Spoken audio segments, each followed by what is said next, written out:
وَقُلْ جَاءَ الْحَقُّ وَزَهَقَ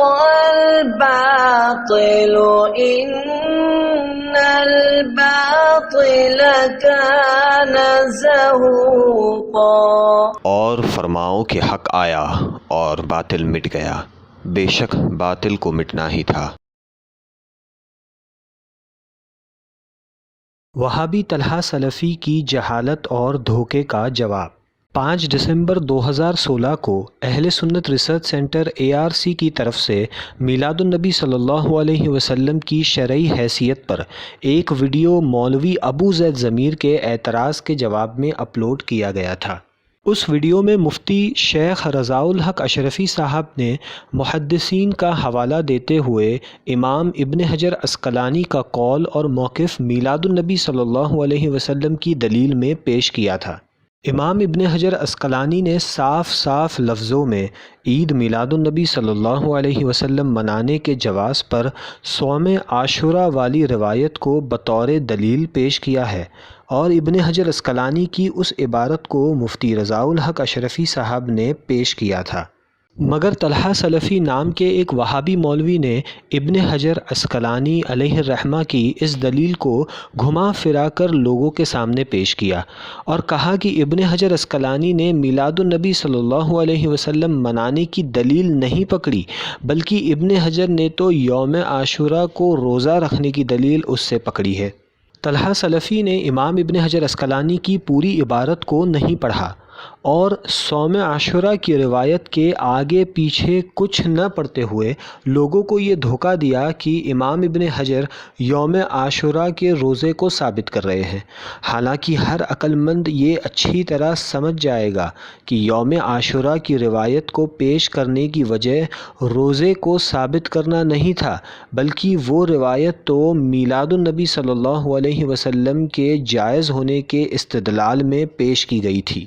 امام ابن حجر تو اس روایت سے عید میلاد النبی صلی اللہ علیہ وسلم منانے کی اصل کو ثابت کر رہے تھے اور اس روایت کو استدلال میں پیش کیا تھا، جیسا کہ ابن حجر نے پہلے ہی اس کی وضاحت کر دی، مگر وہابی طلحہ سلفی نے اس کو چھپایا تاکہ وہ لوگوں کو دھوکہ دے سکے۔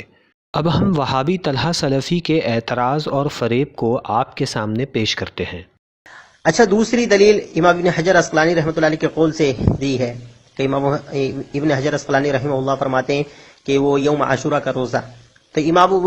ابن حجر عسقلانی رحمہ اللہ جو ہیں وہ محفل میلاد النبی کو جائز یا مستحسن قرار نہیں دے رہے مفتی صاحب، یہ آپ کی غلط فہمی ہے اور عوام الناس کو گمراہ کرنا ہے۔ ابن حجر عسقلانی رحمہ اللہ جو یوم عاشوراء کا روزہ رکھا جاتا ہے اس کی دلیل اس سے پکڑ رہے ہیں۔ یوم عاشوراء کا روزہ تو ہم بھی رکھتے ہیں، سبھی لوگ رکھتے ہیں، تو اس کی دلیل وہ دے رہے ہیں۔ ابن حجر عسقلانی رحمہ اللہ کا یہ قول ہرگز نہیں ہے، یہ موقف ہرگز نہیں ہے کہ عید میلاد النبی منانا مستحسن اور مستحب قرار، وہ مطلب جو ہے مستحسن ہے، یہ ہرگز موقف نہیں ابن حجر کا۔ یہ تھا طلحہ سلفی کا جھوٹ اور فریب۔ اب ہم آپ کو امام ابن حجر عسقلانی کی اس عبارت کا صحیح خلاصہ اور مطلب بتاتے ہیں اور مفتی رضاء الحق اشرفی صاحب پر اس وہابی مولوی طلحہ سلفی کے الزام کا جواب دیتے ہیں۔ طلحہ سلفی صاحب نے حافظ ابن حجر عسقلانی پر بھی جھوٹا الزام باندھا اور کہا کہ انہوں نے میلاد النبی منانے کو جائز و مستحسن نہیں کہا ہے۔ مفتی رضاء الحق اشرفی صاحب قبلہ نے علامہ ابن حجر عسقلانی کے حوالے سے یہ بات کہی تھی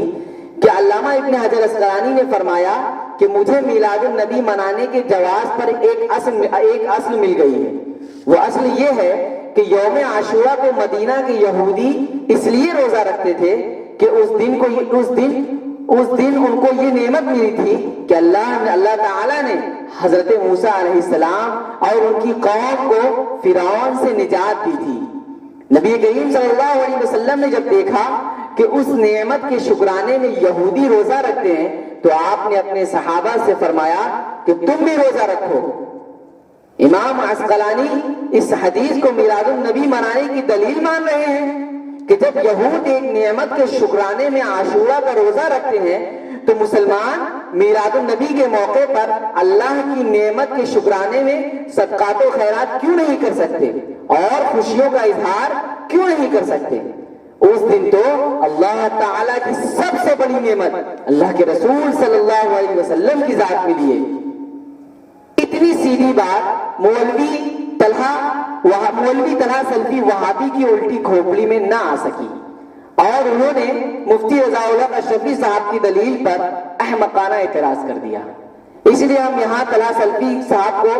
طفل مکتب کی طرح سمجھانے کے لیے علامہ سیوطی کا قول پیش کرتے ہیں، شاید طلحہ سلفی کی سمجھ میں آ جائے۔ علامہ سیوطی حسن المقصد فی عمل المولد صفحہ نمبر 63 پر حافظ ابن حجر کے بارے میں لکھتے ہیں، وقد سئل شیخ الاسلام حافظ العصر ابو الفضل ابن حجر عن عمل المولد فأجاب بما نصه قال وقد ظهر لي تخريجها على أصل ثابت وهو ما في الصحيحين من أن النبي صلى الله عليه وسلم قدم المدينة فوجد اليهود يصومون عاشوراء۔ طلحہ سلفی صاحب، اب آپ کی سمجھ میں آ گیا کہ علامہ ابن حجر سے میلاد النبی منانے کے تعلق سے سوال کیا گیا تھا تو انہوں نے جواب میں یہی فرمایا تھا کہ اس کے جواز کی ایک اصل مجھے مل گئی ہے اور وہ ہے صوم عاشورہ والی حدیث۔ علامہ ابن حجر نے میلاد النبی منانے کے جواز کے لیے صوم عاشورہ والی حدیث کو دلیل قرار دیا ہے۔ یہ مفتی رضا الحق اشرفی نے نہیں بلکہ امام سیوطی فرما رہے ہیں۔ خدا کرے محدث سیوطی علیہ الرحمہ کی بات آپ کی کھوپڑی میں صحیح بیٹھ جائے۔ طلحہ سلفی صاحب، آپ نے ابھی سنا کہ امام ابن حجر اسقلانی نے صوم عاشورہ کی روایت کو کیوں اور کس لیے پیش کیا تھا،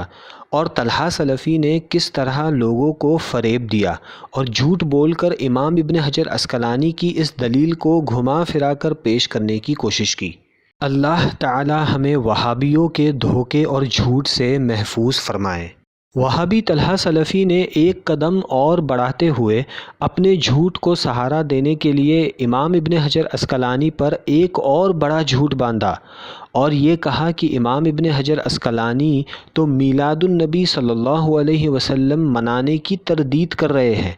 اور اس جھوٹ پر طلحہ سلفی نے الفتاوی الکبریٰ کا حوالہ بھی پیش کیا۔ اب ہم دکھاتے ہیں کہ کیا فتاوی الکبریٰ میں ابن حجر اسقلانی نے میلاد النبی صلی اللہ علیہ وسلم منانے کا رد کیا ہے۔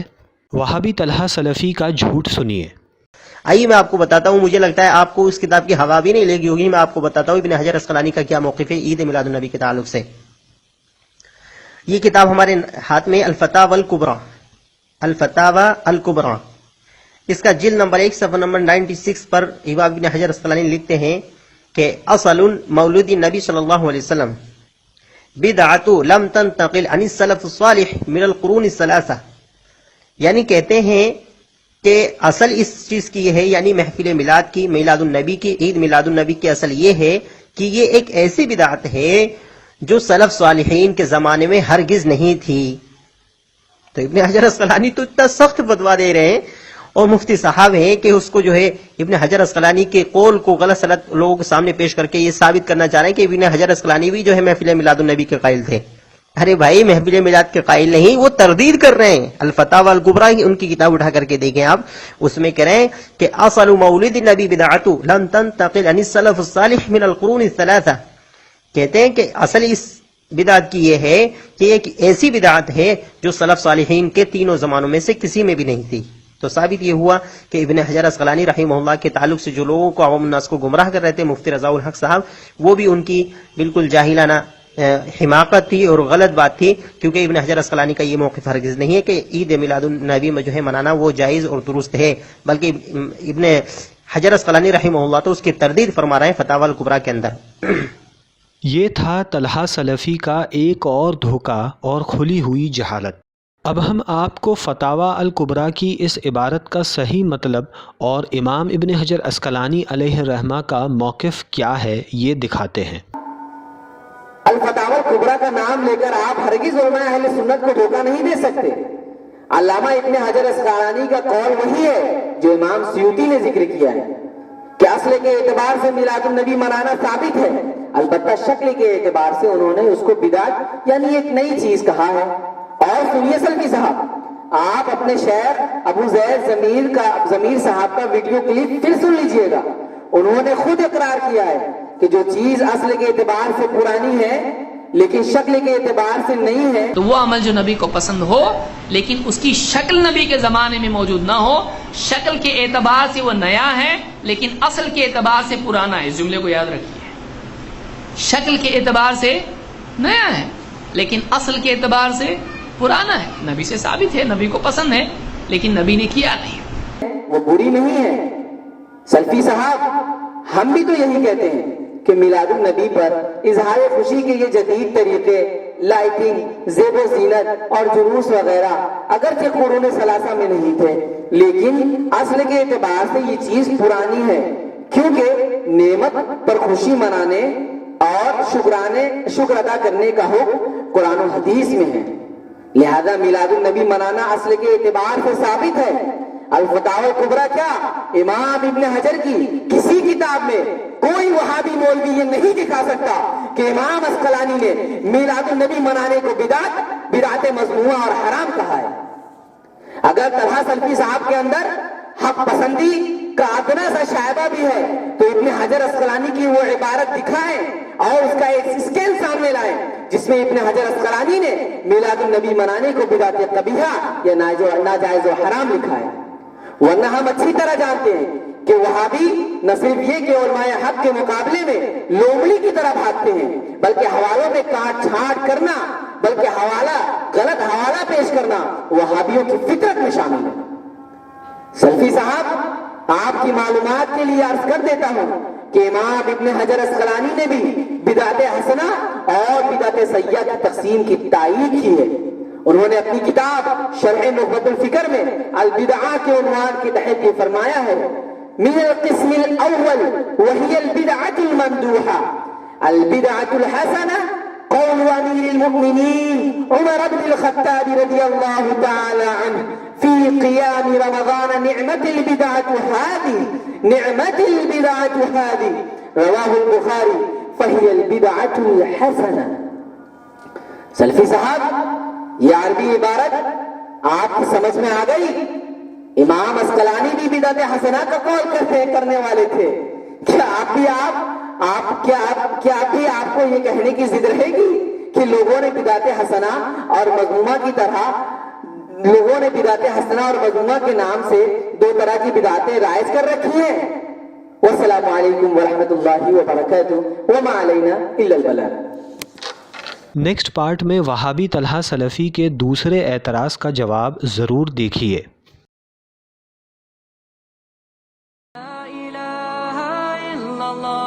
محمد رسول اللہ علیہ صلاة اللہ وآلہ والأحبہ.